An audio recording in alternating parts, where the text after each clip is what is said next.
Seguimos todavía en la región norte de Laos. Was 55. I mean, it's a long trip, so I wanna The record Swadka was everything. 55. Estar en la zona norte de Laos es, sin lugar a dudas, adentrarse de lleno al mundo rural. Un mundo rural que está condicionado por la cordillera Namita, que está condicionado por sus innumerables valles y ríos, que está condicionado por unas carreteras difíciles, que está condicionado por una falta de infraestructura, pero que está condicionado también por uno de los elementos que ya dijimos que es clave en este país, el arroz. Hablar del arroz es hablar de la cordillera Namita y del Mekong. Es un triángulo inseparable. Si no estudias uno de ellos, no eres capaz de entender la compleja relación que tienen ambos, tanto Mekong, cordillera Namita, como arroz. Ban Vieng es un punto de partida muy bonito, interesante, suave, si queremos decirlo, por todas esas actividades que tienes, pero ya el norte de Laos es más desafiante.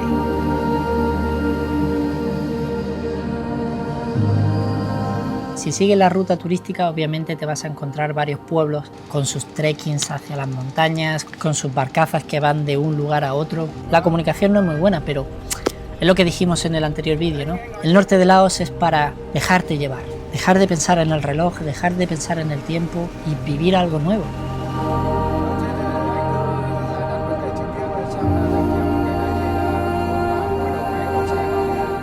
Pero dentro de esa falta de infraestructura hay algo que choca un poco.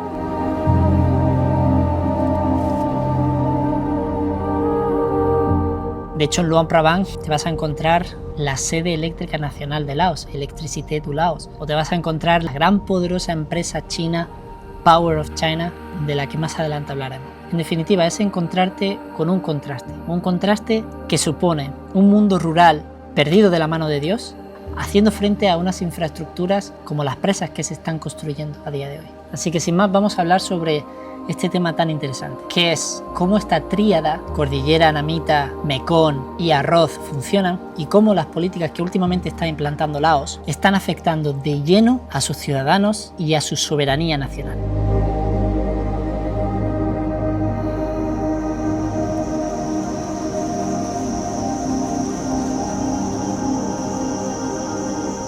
La formación geológica de Laos no es algo uniforme. El norte de Laos es bastante más antiguo que el sur de Laos. Esta zona norte de Laos se formó hace unos 250 millones de años debido a un pliegue de la corteza terrestre. La compresión hizo que la corteza se plegara, se elevara y elevó rocas de capas sedimentarias que antes estaban sumergidas en el mar.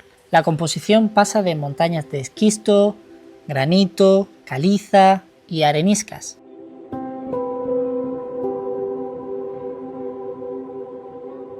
Al ser un lugar plagado de montañas y plagado de valles, hablamos de un lugar un poco más fresco, gracias a esa masa forestal que hay en las montañas, gracias a esos valles que regulan la temperatura, gracias a esas sombras de las montañas que mantienen la humedad en los bosques. En definitiva, una serie de características geológicas que determinan el clima que hay en esta región. Un clima monzónico y unas temperaturas mucho más suaves que en otros lugares de Laos. Así que podemos hablar de un oasis de frescura que hay en este país. De hecho, cuando vienes en el autobús te das cuenta de que el paisaje cambia radicalmente. Cuando estás de Vientiane a Ban Vieng es bastante seco y cuando vas de Ban Vieng a Luang Prabang, sobre todo cuando ya estás cerca, entonces los campos de arrozales son mucho más verdes. De hecho, aquí seguramente tengan 2 cosechas al año, cuando normalmente en la zona centro tendrán una única cosecha al año.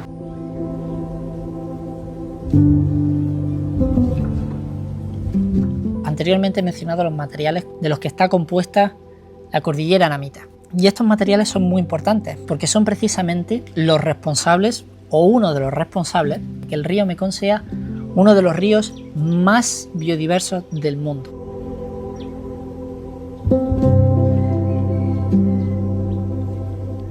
La aparición de tal flora y tal fauna, sobre todo en el río Mekong y sus afluentes, no se puede entender sin la cordillera Namita. Pero del mismo modo la cordillera Namita no sería un actor clave si no fuera por el propio clima, es decir, por el clima monzónico. La erosión de la lluvia, la erosión de la humedad, la propia erosión también que hacen las plantas, las raíces de todas estas rocas, lo que hacen es liberalizar minerales portadores de base y fósforo. Estamos hablando de magnesio, estamos hablando de calcio, estamos hablando de fósforo, de sílice. Todos estos minerales se van liberando de la roca, se van, diciéndolo malamente, desprendiendo de la roca. Esto, debido a la gran cantidad de precipitación, lo que hacen es ser transportados a los ríos, a las cuencas aluviales. Por otro lado, la gran cantidad de bosque lo que hace es que ese mantillo de hojas secas, de hojarasca, de materia orgánica de los animales, etcétera, etcétera, que durante la temporada seca se ha estado descomponiendo en el suelo, cuando llega la temporada de lluvias, también esa gran cantidad de agua lo que hace es arrastrar no solo de esos minerales que se han ido descomponiendo poco a poco de las rocas, sino también de ese mantillo orgánico que tiene un montón de nitrógeno. Es decir, estamos hablando de un cóctel de minerales y materia orgánica que al final van a parar al río. Todos estos compuestos, calcio, magnesio, potasio, fósforo y sílice, sobre todo sílice, son los nutrientes de soporte. Todos estos elementos que hacen es alimentar a diatomeas. Diatomeas son unas algas muy pequeñitas que alimentan de todos estos nutrientes, sobre todo de sílice, y constituyen la base trófica del río. Es decir, en primer lugar las tenemos a ellas, que es el fitoplancton, luego tendríamos el zooplancton, en tercer lugar vendrían los macroinvertebrados y por último tendríamos los peces.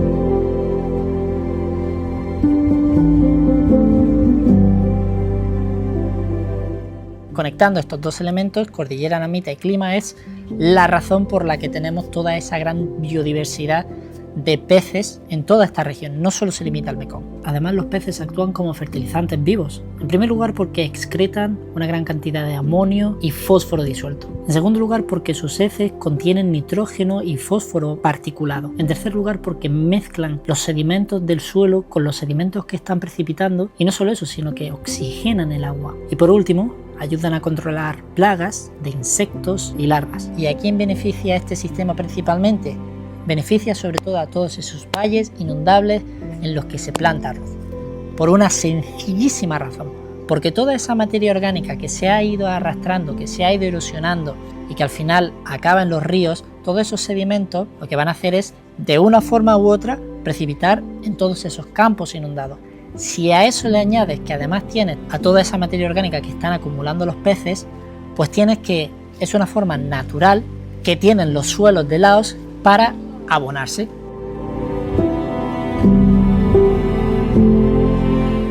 Este ciclo es el que explica por qué los campos de arroz en estas regiones llevan años y años estando en producción y sean tan productivos. Luego, entender este sistema es entender la relación simbiótica que hay entre la agricultura y la fauna del río Mekong y de sus afluentes en Laos. Son dos elementos estrechamente ligados, prácticamente inseparables, para poder mantener la productividad de arroz en Laos, que, como ya dijimos en otro vídeo, es vital para sus ciudadanos. Este de aquí es el río Mekong. Ahora mismo, como estamos en la temporada seca, obviamente su caudal es mucho más bajo, pero cuando viene la temporada de lluvia, el monzón, entonces su caudal aumenta muchísimo. Algunos podrían pensar que el Mekong podría funcionar como el Nilo, es decir, tiene temporadas de lluvia donde el caudal crece mucho y temporadas secas donde el caudal baja. En ese momento en el que el caudal baja, entonces podemos usar esas tierras que son ricas en nutrientes y sedimentos, pero no es lo mismo. ¿Por qué? Porque para empezar, el caudal del Mekong es mucho más agresivo que el del Nilo, es mucho más impredecible también. Las sociedades que se han asentado aquí no crearon diques ni presas para ir controlando las crecidas. Y en tercer lugar, las tierras de Etiopía arrastran muchísimos sedimentos, muchísimos nutrientes que a fin de cuentas van a parar a las orillas del Nilo. No es lo que pasa aquí en el Mekong, porque la tierra es diferente, es más arcillosa, es más ácida, no tiene tanta materia orgánica y por lo tanto, cuando el Mekong reduce su caudal, aunque es cierto que esa tierra es fértil y se podría usar, no genera tanto rendimiento.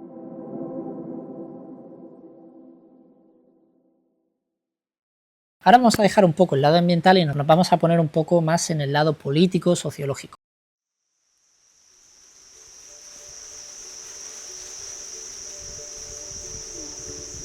¿Por qué dicen que Laos es la batería de Asia?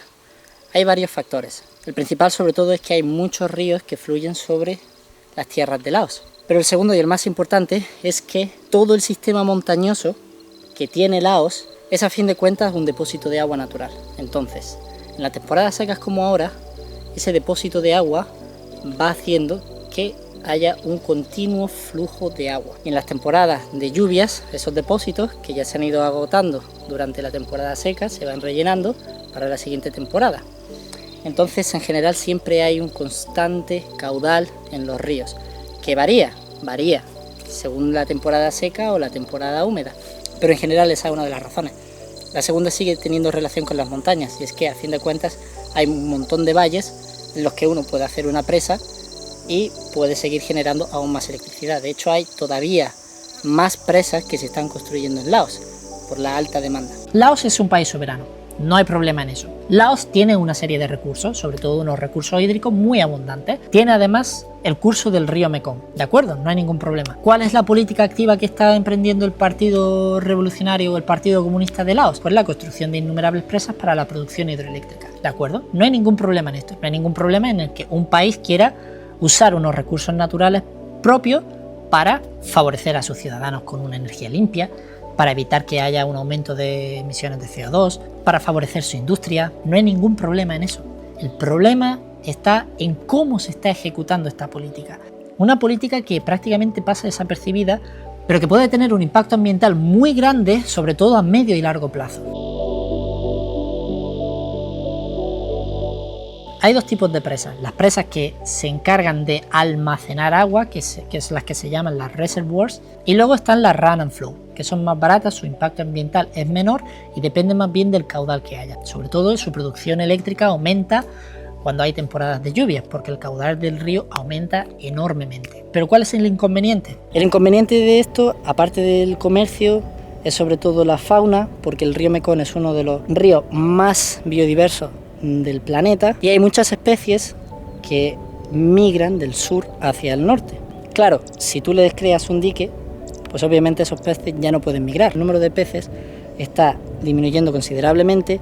Aparte, estos sedimentos, estos nutrientes que el río Mekong transporta también se están deteniendo, con lo cual los arrozales y los cultivos en las zonas más al sur del río o en las zonas bajas del río pues también se ven afectadas. Esto es un problema medioambiental bastante serio. Esto es un inconveniente en ese sentido, pero por otro lado es una ventaja porque así puedes controlar las crecidas de los ríos en el caso de unas lluvias torrenciales. Para entender cómo de importante es el río Mekong para Laos, hay que ver un poco también cómo transcurre el río a lo largo de los países, porque es cierto de que el río está presente en China, en Myanmar, en Tailandia, en Laos, en Camboya y en Vietnam, pero realmente quien tiene más kilómetros de río es Laos, es China y luego Laos. Lo que ocurre también es que el río, como sucede en esta parte, actúa como frontera. Entonces actúa como frontera entre Laos y Myanmar, entre Laos y Tailandia. Entonces se tienen que llegar a una serie de acuerdos internacionales para la explotación de esa electricidad, en el caso de que se construyera una presa. ¿Qué ocurre? Que Laos es uno de los países donde el río transcurre más dentro del país. Entonces ellos tienen una ventaja respecto al resto de países y pueden usar el río como ellos quieran.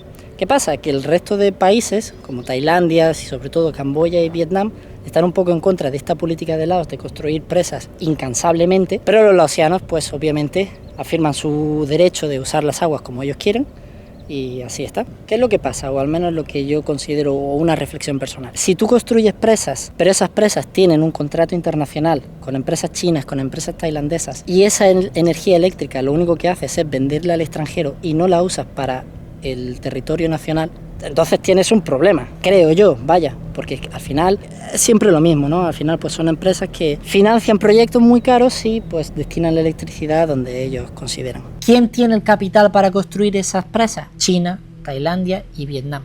¿Quién está dispuesto a pagar más por energía limpia? China, Tailandia y Vietnam. Ahora el Partido Comunista lo que dice es que van a construir presas, vale, y estas presas para empezar ni siquiera son nacionales, son copropiedades de Tailandia, de China, de Laos, lo que ya no es 100% tuya. Por otro lado tienes de que un sistema de fertilización natural que puede ser más productivo o menos improductivo lo estás cortando de raíz y eso tienes que solventarlo de alguna forma. Luego un sistema que antes funcionaba perfectamente, ahora lo que estás haciendo es sustituirlo por fertilizantes que vienen de otra parte del mundo y que vas a estar sujeto a los precios que esos países exportadores de fertilizantes te pongan. Y luego hablamos de que unos recursos que son nacionales, que deberían ser usados por todo el mundo, al final acaban siendo cooptados por el mismo Estado. Ríos que antes eran un puente de comunicación entre aldeas, al final han dejado de serlo porque entre medias hay una presa. Peces migratorios que pasaban del delta del Mekong a Laos han dejado de hacerlo por las innumerables presas que hay. Luego el número de peces va disminuyendo y la cantidad de peces que los pescadores conseguían en un día ahora se ha reducido en un 20, en un 30%. Y el remate es que las presas que están conteniendo agua arriba están provocando que haya menos agua abajo. Pero como hay una presa todavía más abajo, es el Estado quien está controlando el caudal del río. Luego al final el Estado es quien está decidiendo quién tiene acceso al agua y quién no. ¿Y quién tiene acceso al agua? Las dueñas de las presas hidroeléctricas, porque son las que están en la cima de la pirámide y son a las que hay que pagarle el préstamo. Y los agricultores que necesitan agua para su segunda cosecha, o que necesitan agua para plantar maíz, o que necesitan agua para lo que sea, pues se sienten cooptados por su propio Estado. Luego estamos hablando de una política que lo que está haciendo es perjudicar tus campos de cultivo, lo que estás haciendo es perjudicar la dieta de tus ciudadanos. En tercer lugar, les estás privatizando el acceso al agua porque priorizas el pago de los préstamos en lugar del uso del agua que tienen que hacer tus ciudadanos para, en esencia, subsistir. Es una política difícil de respaldar, la verdad.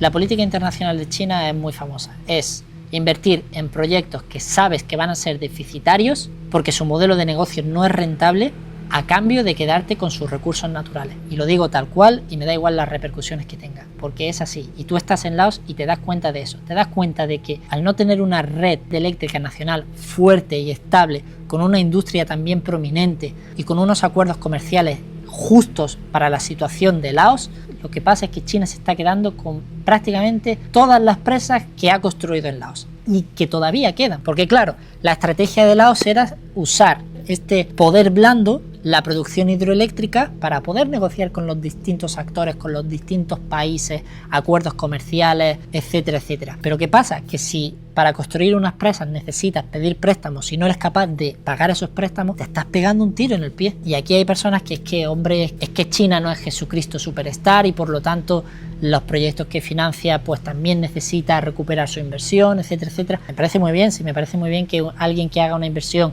quiera recuperarla, pero es que de nuevo está clarísimo por qué hacen ese tipo de inversiones. Está clarísimo. Y esto no solo pasa con las presas hidroeléctricas. La presencia china en Laos es mayor y cada vez más peligrosa para la propia soberanía de Laos.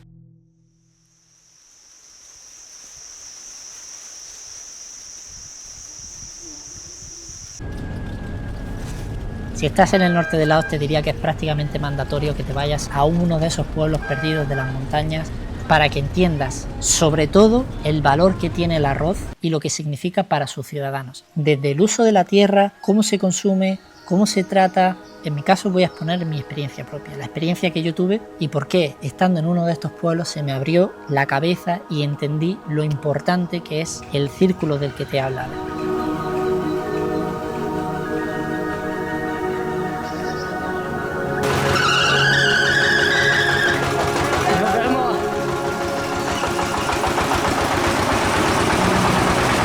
Prácticamente en todas las casas del pueblo hay unas máquinas, una máquina que es considerable y esa máquina la usan para desgranar el arroz. En la casa donde yo me estoy hospedando, la mujer mayor me llamó y era para cargar el saco y llevarlo cerca de la máquina y entonces el marido como que me dijo que tenía que poner una cesta de mimbre que ellos tienen, tenía que poner ahí el arroz con la cáscara, echarlo a la máquina, luego él arrancó la máquina, muy rudimentario, prácticamente ya el arroz salía blanco, o sea, sin cáscara. De un saco que hemos usado, al final casi la mitad ha sido cáscara, que me ha dicho que la cáscara la usan luego para alimentar a las gallinas. Y realmente arroz ha habido 2 cestas de mimbre, entonces si yo he echado, creo que han sido como unas 6 o 7 cestas de mimbre de arroz con cáscara, al final el rendimiento es de un saco sacas únicamente 2 cestas de miembros de arroz, lo cual me parece bastante poco. Y es que ahí el proceso no acaba, porque luego ahora el arroz que sale, hay una parte que hay unos granos pues que obviamente salen partidos, ¿no? Entonces luego eso lo criban y el resto pues supongo que lo usarán para la gallina. Entonces realmente esas 2 cestas de miembros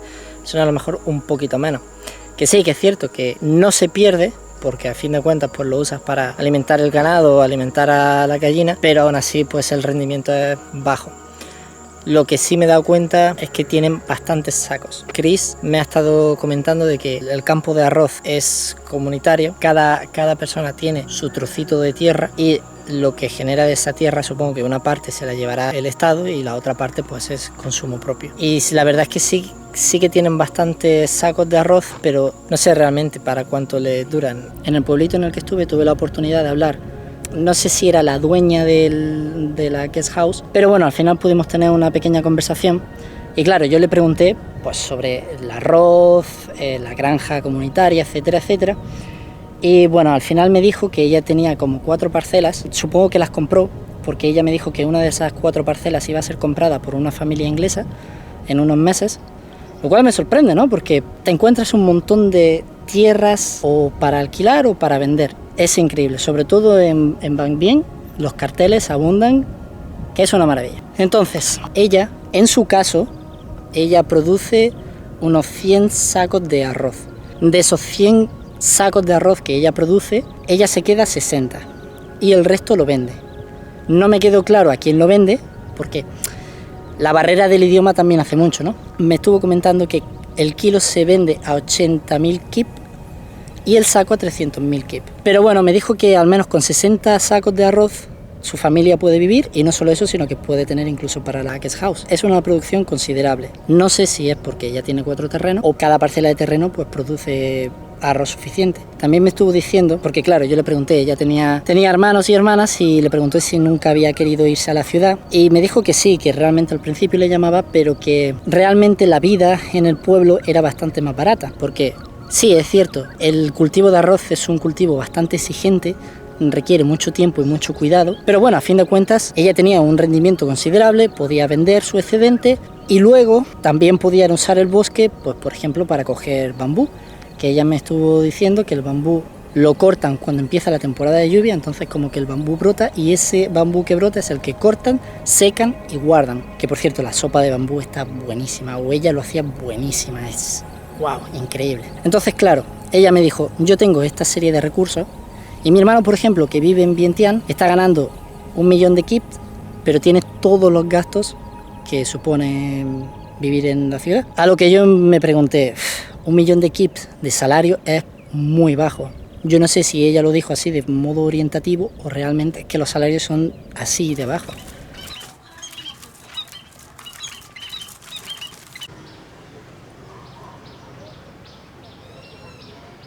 Ya lo he mencionado varias veces. Los bosques en Laos, los bosques en sus montañas son importantes. Ahora hemos visto una de las razones, ¿no? La razón es que ayuda a fertilizar los campos de arroz. ¿Pero qué está sucediendo con los bosques de Laos?